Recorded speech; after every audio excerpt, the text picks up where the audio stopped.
Dwarfs and elves have fought each other for hundreds of years. Now, right here, the fate of these two races will be decided in a massive 28,000 troop plus engagement. Hey, how's it going? My name is Jackie Fish and welcome back to the laboratory for Total War Warhammer 2.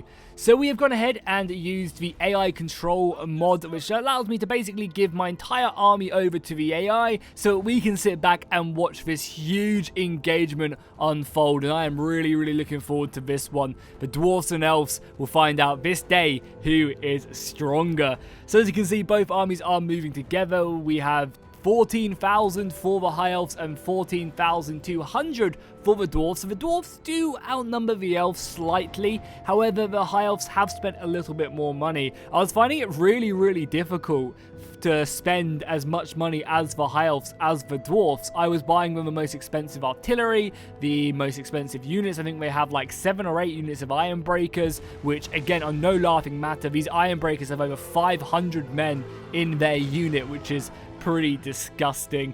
And I mean, even the Slayer units as well, 400 men deep. It's going to be pretty hectic for sure. And you can see their artillery batteries as well, 20 cannons, which have just already killed this unit of Dragon Princes who are slowly making their way apart. But it seems like Tyrion is sending forward some of his cavalry on the flanks. The Dragon Princes looking to sally out. However, they are going to get hammered by this flame cannons. However, if this Forlorn Hope can get onto the artillery, that'll be very good for the High Elves at the beginning of this battle. We'll jump on board with them and watch them do this heroic deed. Killing these Dwarven artillery batteries is going to be so important because, you know, that's a big portion of the Dwarven money. And if they can knock them out early, as they charge in right there, even going on to the Iron Breakers. The Iron Breakers actually reforming. Wow! That's a pretty good charge as they tilt their formation.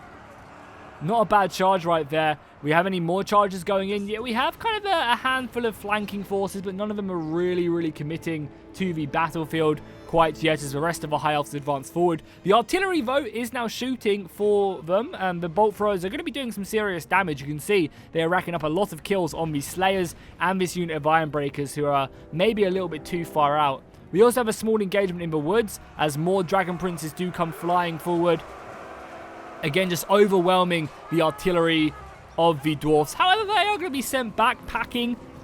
But, you know, they've done their job. And now the High Elf Spearmen, who have, what, 600 men in their unit, are moving forward. Not too bad whatsoever.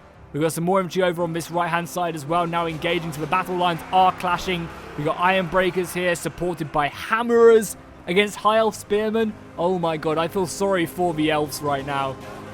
They're going to get completely overwhelmed on this right flank. Do they have anything they can send to reinforce? No, this right flank is going to crumble for the High Elves. They are now committing going to center a lot more of their elite units. We have some of the Sword Masters of Hoaf here. Get your beards bloody indeed. Tyrion himself is charging forward, leading the men. Pretty impressive stuff right there. Tyrion in the back ranks fighting hard. As we continue to go down this battle line, more Sword Masters of Hoaf fighting some of these Slayers and the Iron Drakes as well. The Dragons have come down. I think I gave the High Elves 2 Star Dragons and a Sun Dragon. They also have an Iron Phoenix, a Frost Phoenix over there, and some Eagles for their aerial units. The Dwarfs are not alone though with their aerial units. They do have some of these Gyro Bombers and Gyrocopters, which I'm sure will be doing lots and lots of damage. The Bowmen are coming in though, harassing the back lines. The Dragon Princes have also engaged back here as well. They charge forward. Numbers-wise, if we quickly take a look at this, we can see that both sides are kind of losing similar numbers. However, the Dwarfs... Actually, no, I take that back. The Dwarfs have done a great job at killing the High Elves at the beginning of this battle. Really impressive job. And it seems like the center is kind of going in favor of the Dowie. However, these flanks are massively going in favor of the Dwarfs. Sorry, did I say that right? The center's going in favor of the bumming run as well. That's going to be doing so much by the Gyrocopters. Yeah, sorry. Did I say that right? The High Elves are winning the center, but the flanks are going so much in favor of the Dwarfs. And if we take a nice little zoom out right now, you can see a big contingent of the High Elves is just waiting here. This could be so valuable at securing this flank as more of a Fireborn go in. This legendary unit of Dragon Princes.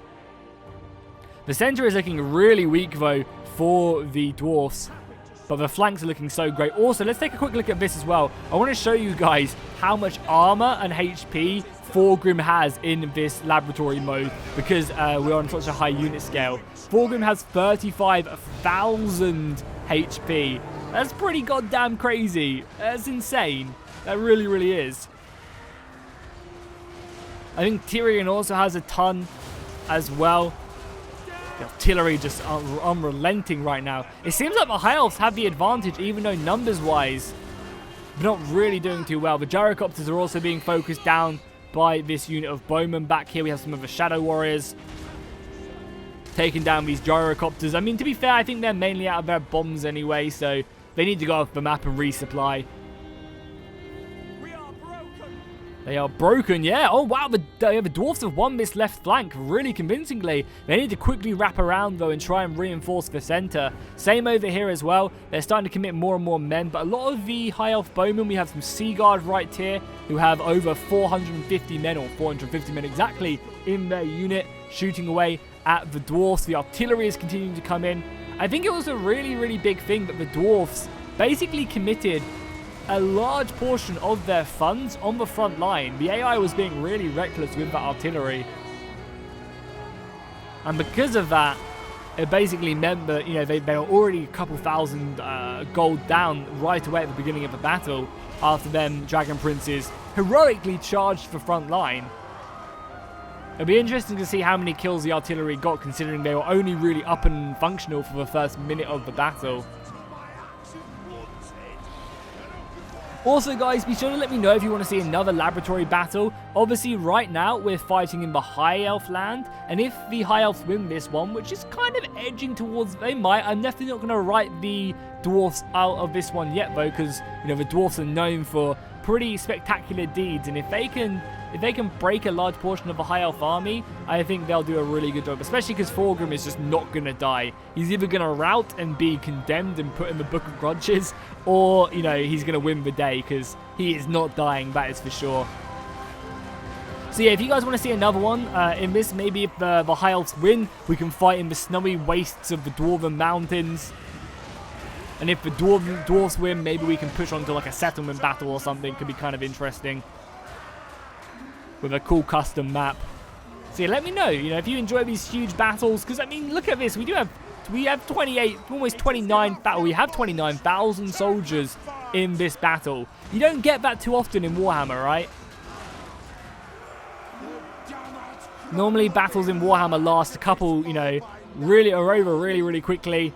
And the numbers wise, there's hardly anyone in there. You know, 4,000, 5,000 here and there for a big battle.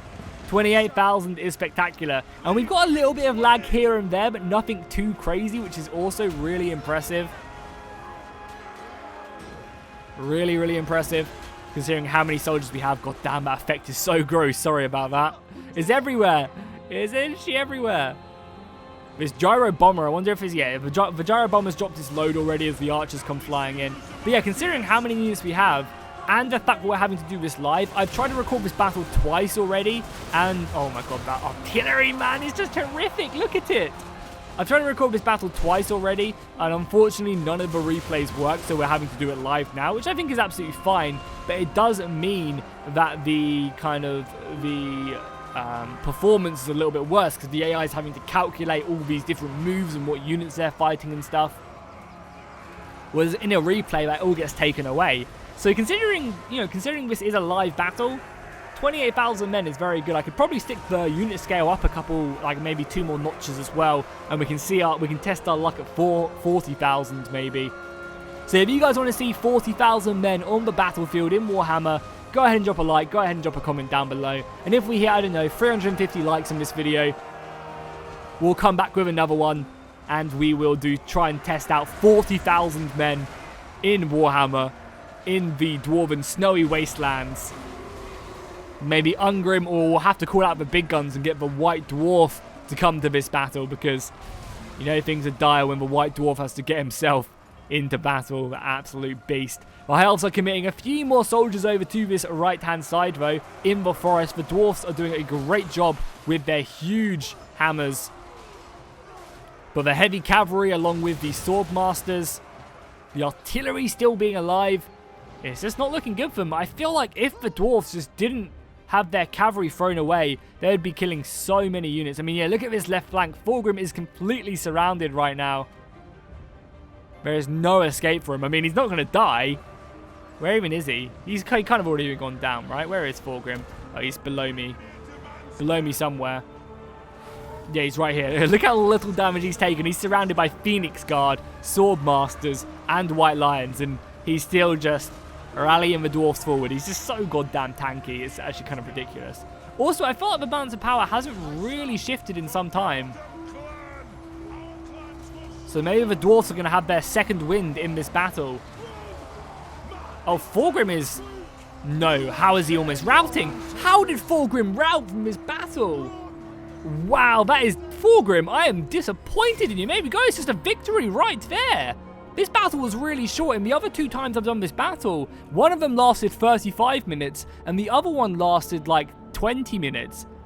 I guess the AI is learning. I guess the AI is learning from each of their losses. I can't believe they routed. They had so much like leadership left, but I guess the army losses were just too much. And with the reinforcements, I guess, coming in right here, we had, what, a unit of the awesome-looking Flame Keepers making their way into the battle. Really, really effective stuff. We had the other Phoenix Guard units, silent but deadly, moving in. Wow, that was actually a slaughter. The High Elves only lost like 40% of their army. It says Pyrrhic victory, but I feel like it wasn't really a Pyrrhic victory. I also can't believe how quick that one was. Because, as I said, the last 2 I did when I was trying to get a replay to work, they went down like they were much closer and nothing's changed. These are the same armies.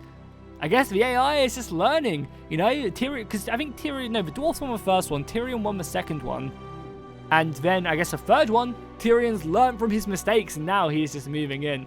So let's take a look at the kills of the battle to see who really racked up the most. Even though, look, yeah, 6,000 dwarfs remained. How did they rout? I'm so confused how 6,000 dwarfs routed from the field of battle, because the leadership is absolutely like normal and stuff. The laboratory produces some crazy results, but interesting nonetheless. So yeah, if you guys do want to see another battle, looks like we're heading to the snowy Dwarven Mountains, and I guess the White Dwarf is going to have to right some grudges in that battle. But looking at the kills, we can see Tyrion getting 262, the Sword Masters of Hoa 523 kills, 400 on these bad boys, not too bad. The Dragon Princes, a couple hundred kills here and there, and the artillery being the real main killers right here, 800 and 700. I imagine if the Dwarven artillery could have shot, it would have been pretty crazy. I mean, even still, how quickly they got killed, they still racked up a couple hundred kills. Considering they were dead in like the first minute of the battle, that's pretty crazy indeed. And then we also have a bunch of these hammerers, well over 300 kills, and this unit of hammerers getting 500. This Ironbreaker unit got 1 kill. Damn, there's some grudges going to be created. I can't believe they routed, man. Can't believe they routed with 6,000.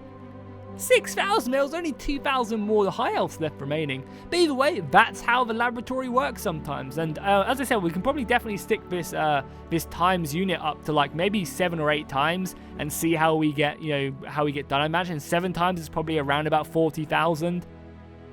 I mean, 8 times is probably like closer to like, I don't know, 50,000 units. So let me know what you guys want to see in the comments down below, and I'll see you guys in the next one.